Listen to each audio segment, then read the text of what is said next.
Sa isang campaign rally ng PDP Laban noong Pebrero 13, nagbiro si dating Pangulong Rodrigo Duterte tungkol sa pagpatay ng mga senador upang magkaroon ng bakanteng pwesto para sa kanyang mga inendorso sa Senado. Sa kanyang pahayag, sinabi niya na ito raw ang nag-iisang paraan upang magkaroon ng pagkakataon ang kanilang mga kandidato.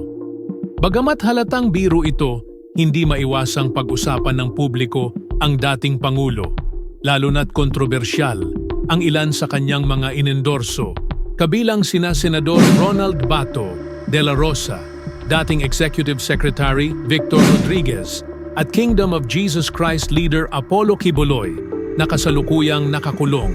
Ano ang masasabi niyo sa pahayag ni dating Pangulong Duterte? Biro lang ba talaga ito o may mas malalim na mensahe sa likod ng kanyang pananalita?